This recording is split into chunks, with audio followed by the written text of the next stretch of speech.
Memanjatkan puji dan syukur kehadirat Allah Subhanahu wa taala, Tuhan yang Maha Kuasa, yang datang ke PP Perbasi untuk mengambil formulir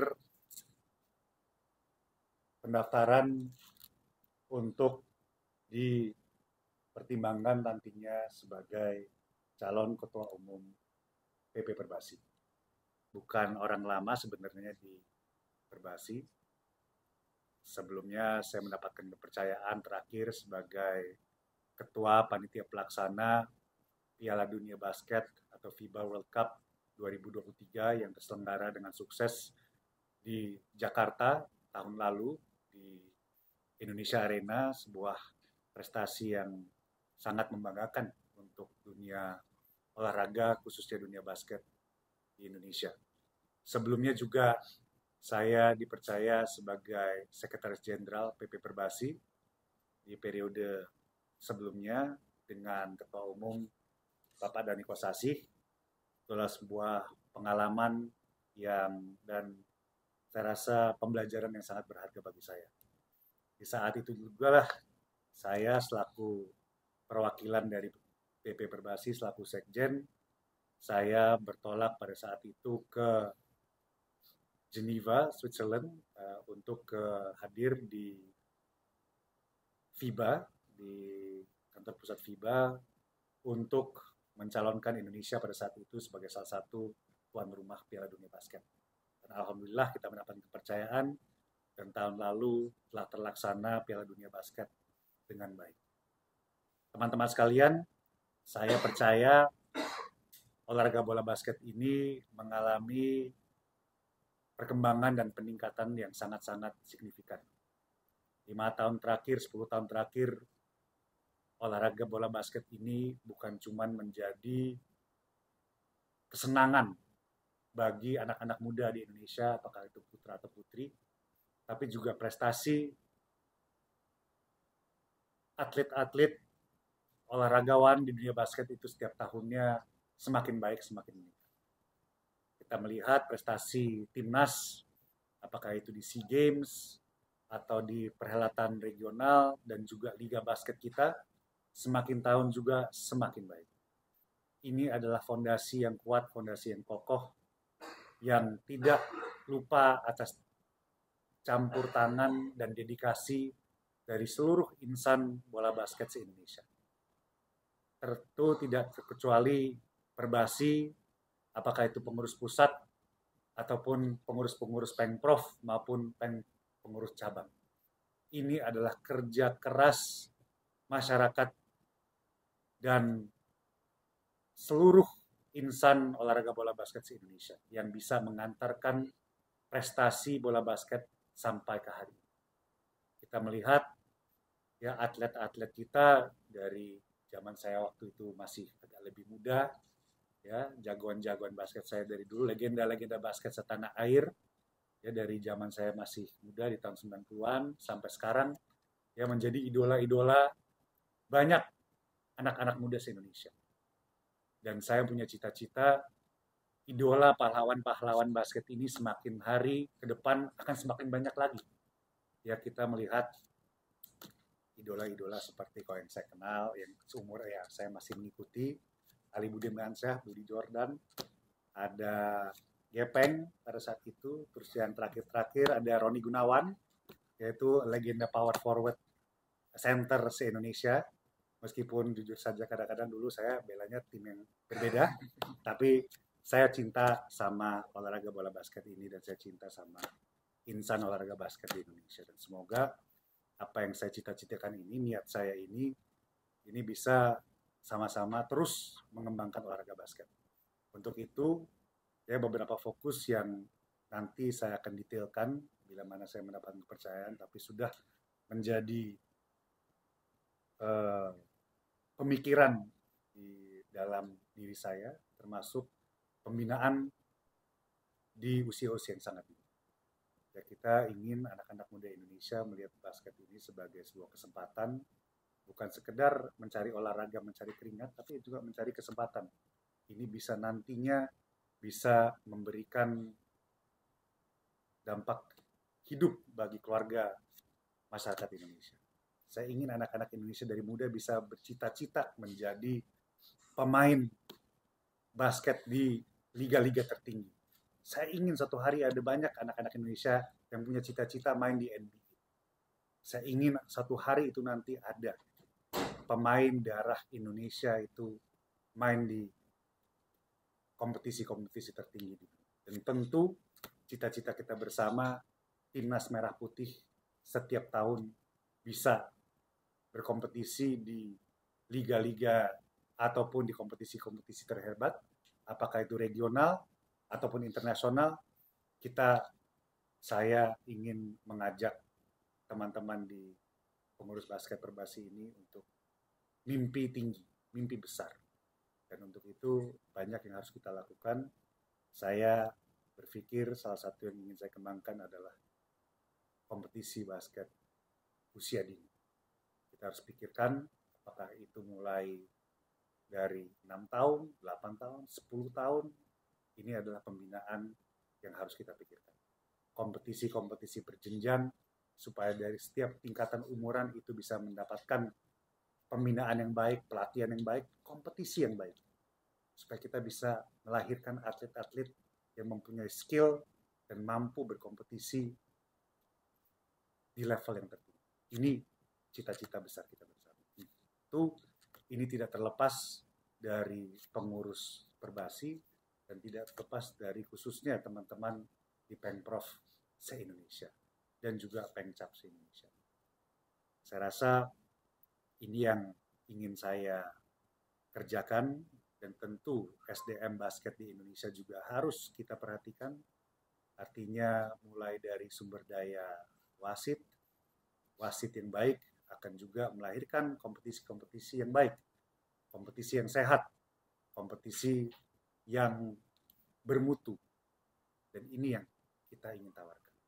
Bola basket sebagai cabang olahraga, juga sebagai industri, juga sebagai sebuah ekosistem di mana mereka yang mengikuti dunia ini bisa mendapatkan bukan cuma aktivitas olahraga, tapi manfaat ekonomi.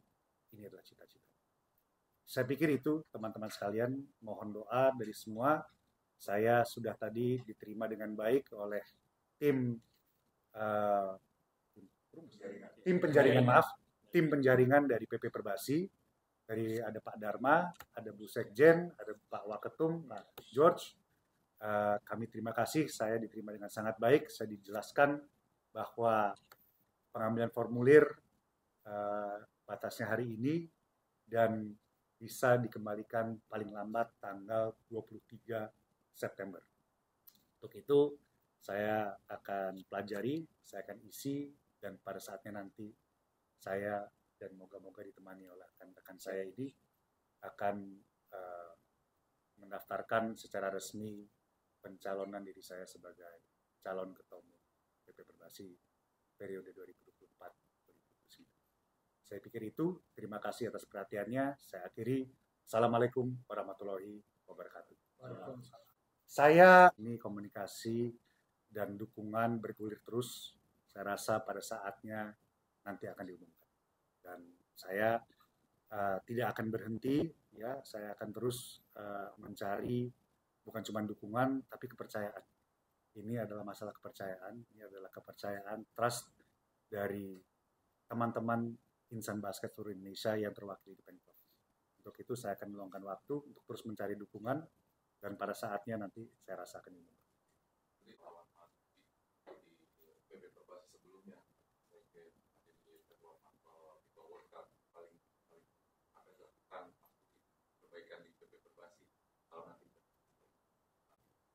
Prestasi yang bisa terukur nanti tentunya itu ada parameter tertentu. Salah satunya adalah prestasi tim nasional, putra dan putri. 5-on-5 dan sekarang ada 3x3. Ini kita harus cari formulanya. Ini sudah berjalan dengan baik.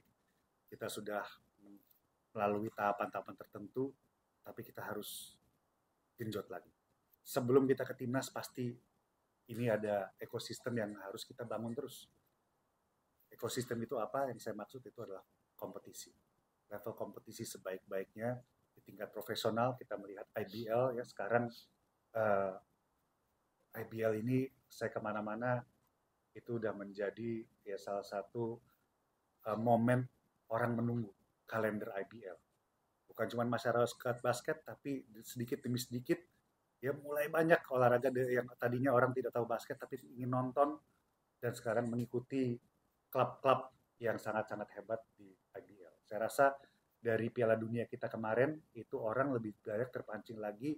Ini ada ketertarikan yang saya lihat itu sangat-sangat mendalam ke olahraga bola basket. Ini kita bicara IBL. Kalau kita tarik sebelum IBL, kita ada beberapa jenjang kompetisi yang terus harus kita perbaiki, harus kita kembangkan. Kembangkan dari sisi mutunya, profesionalismenya, dari sisi kompetisinya, ya itu kita lihat mungkin liga-liga yang ada sebelum IBL, apakah itu liga mahasiswa, sebelumnya itu ada DBL, sebelumnya itu nanti ada kejurnas. Ini kita akan coba carikan formulasinya sebaik-baiknya dan kita konsolidasikan gimana sebaik-baiknya juga. Dan saya bicara mengenai kompetisi yang lebih berjenjang lagi. Ya, selama ini kita melihat banyak sekali klub-klub di level lokal yang ada di provinsi tertentu, di kota-kota tertentu, ini kita ingin kembangkan. Kita ingin tawarkan bagi provinsi-provinsi maupun kabupaten kota yang bisa menjalankan kompetisi-kompetisi ini. Saya ingin ya orang tua, anak-anak dari usia semuda-mudanya, mereka bisa, apakah itu hari Sabtu, hari Minggu, mereka mengikuti sebuah kompetisi liga basket. Supaya apa? Supaya mereka mulai terbiasa dengan kompetisi. Mereka mengerti olahraga bola basket itu bukan sekedar kita mencari poin kalau kita melakukan layup, kita shooting, atau kita slam dunk. Enggak. Tapi ada nilai-nilai dari olahraga bola basket itu yang saya dulu sebagai pemain basket itu belajar. Saya belajar nilai-nilai teamwork. Saya belajar nilai-nilai kebersamaan. Saya belajar nilai-nilai kesatria. Di mana saat kita main jelek, kita kalah, kita sedih. Tapi besoknya gimana caranya kita mencari ketenangan hati, kita bisa bangkit lagi, kita bisa cari kemenangan. Ini nilai-nilai yang terbangun oleh olahraga ini. Nilai-nilai kita berani membela, meluangkan atau melempar ego pribadi kita untuk memberikan kepada mungkin orang yang lebih terbuka atau lebih bisa mempunyai kesempatan untuk mencari poin. Ini nilai-nilai yang bisa kita pelajari di olahraga. Dan untuk itu saya percaya pembinaan itu salah satunya adalah kompetisi. Kompetisi yang baik, kompetisi yang profesional, kompetisi yang mumpuni, dan juga pembinaan SDM basket di Indonesia. Terakhir, ini tantangan-tantangan tentu tidak terlepas dari faktor finansial atau ekonomi. Ya, untuk itu kita harus membuat supaya liga ataupun industri olahraga ini juga bisa menghasilkan dampak efek ekonomi. Ya, supaya atlet-atlet yang tampil ya bisa mendapatkan penghasilan untuk keluarga yang berkembang, tapi mereka-mereka yang terlibat, apakah itu nanti ada urusan UMKM untuk merchandising bola basket atau pas lagi ada timnas main, ini yang ekosistem yang kita ingin bangun. Bola basket sebuah cabang, tapi juga sebagai sebuah industri. Silakan, sekali lagi saya akan pelajari ya semua keperluan atau oleh tim penjaringan dan ketentuan dari PP pencalonan saya. Teman-teman, terima kasih. Saya sudah ditunggu di kegiatan. Sehat-sehat? Enak ya. Ini maksudnya. Kalau ke sini ada pertanyaan politik. Ya. Oh, foto. Ya, mungkin. Oh, sorry. Oh, maaf ya. Maaf ya. Ya. Sedikit? Oke. Oke.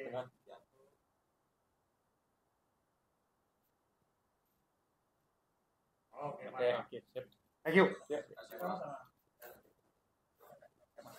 Siap, sukses untuk PON. Saya kalau bisa ke sana. Kami tunggu. Mas Dino.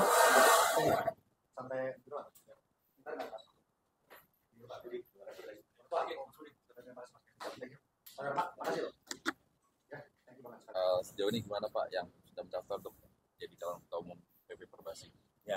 Sampai dengan saat ini baru 2 orang. Kemarin Pak Yos Paguna, mantan Ketua Umum Perbasi DKI, kemarin diterima Presiden. Dan hari ini Pak Budi Satrio Juwana. Tapi kami masih menunggu sampai jam 5. Karena jam 5 itu deadline selesai. Tapi kan kita nggak tahu juga ya, ada yang mengunduh kan. Jadi yang kita bisa lihat bahwa siapa yang serius mendaftar itu tanggal 23 Agustus sampai 23 September. Kalau masuk, baru kami verifikasi tanggal 23 sampai 25 September. Baru kita bisa menyatakan siapa yang lolos jadi calon. Syarat-syaratnya apa sih Pak yang paling penting untuk dipenuhi secara umum? Ya secara umum sih ya komitmennya, kemudian juga memang dia juga pernah informasi pengalamannya dan juga keseriusan. Surat dukungan 15 provinsi. Oh, minimal 15. Minimal. Kalau ada yang klaim 2 kan biasanya kayak gitu tuh Pak. Kalau enggak, udah kita sampaikan pada provinsi nggak boleh ada 2. Jadi yang sudah masuk duluan ke satu tim nggak boleh lagi dia mendukung. Satu provinsi satu dukung. Jumlah uang yang harus katanya ada minimal juga. Ada pendaftaran 500 juta. 500 juta. Distorkan ke rekening. Deposit atau gimana? Ya? Dia berupa deposit atau maksudnya bisa balik Distorkan lagi? ke rekening. Rekening Perbasi. Rekening Perbasi Pak Darman. Kalah menang nggak boleh dibalikin gitu. Ya, sampai juga mendaftarkan di universitas kan uang pendaftaran nggak balik kalau dia. Balik dikit Ya Pak. kira-kira begitu. Oh balik dikit itu ada komitmen. Ya. Begini, kalau kita tidak menentukan sesuatu yang mempunyai nilai, komitmen, di samping komitmen ada keseriusan. Jadi kalau orang sudah menyatakan dia bersedia, berarti dia sudah punya visi bahwa dia akan memimpin organisasi dengan baik. Kalau tidak terbuka itu bisa aja 100 orang daftar, nggak jelas kan. Jadi komitmen 500 buat Perbasi 500 juta itu enggak, dalam pembinaan nggak ada apa-apa yang tanya Pak Eda, nggak ada apa. Tapi komitmen seseorang untuk mendaftarkan 500 juta itu bisa dilihat dari situ. Apa nominal itu sampai keluar 500 juta? Ya, kita di Perbasi nanti setelah kita Perbasi kita komitmen kira-kira ya kurang lebih itulah. Pak, uang 500 juta itu nantinya buat apa? Untuk kepentingan Munaska apa? Untuk apa? Nah, pokoknya uang pendaftaran masuk aja, Bro. Untuk kepentingan apa ya nanti dikelola oleh Perbasi kan secara terbuka, kita kan juga akan report. Di Perbasi nggak ada yang disimpan, semua terbuka. Di Munas juga pertanggungjawabkan. Pak, terkait 15 pengkot itu nggak terlalu tinggi Pak. Kenapa? Terkait 15 pengkot minimal itu nggak terlalu tinggi. Ya kalau dari 30 sekarang nih semuanya kan 37 kecuali Papua Pegunungan ya. Kalau Papua Pegunungan masuk berarti 38. Tapi yang lain ini masa baktinya sudah barangkali mereka mau mengadakan musprov. Kalau mereka mengadakan musprov sebelum Munas ya berarti ada bertambah. Tapi yang 31 ini yang masa berlakunya sampai 2025. Jadi yang aktif 31 2020. Berarti Jadi kalau separohnya aja mendukung kan itu clear kan? Iya kan? berarti kalau ada 17 kunci 1 kalau aja. Ya, nah itu yang pasti terjadi kalau ada yang demikian. Ya kan? Nah nanti kita lihat di tanggal 23 sampai 23 September. Itu baru kelihatan. Begitu mendaftar, nah baru kelihatan dia didukung berapa. Oh segini ya berarti yang lain ya masuk. Kalau Pak Eda mau juga daftar juga Pak. Ini kan udah lama berkecimpung di bola basket sendiri kan. Apakah tertarik juga? Iya, kebetulan tadi ada janjian sama Sekjen mau bicara mengenai timnas sebetulnya. Kalau saya sih sekarang fokusnya antara sekarang sampai dengan Oktober dulu di timnas aja. Jadi setelah Oktober siapapun ketua terpilih ya nanti saya lanjutkan lagi atau ya mungkin tergantung ketua terpilih nanti siapa yang untuk di timnas ya. Cuma sekarang sih fokus kita untuk program di bulan November ini kita akan melawan Thailand dan Desember 2025 SEA Games. Itu dari saya. Jadi belum ada itu. Kalau yang pengurusan saya nggak ikutan di tim nasionalnya aja. Siap.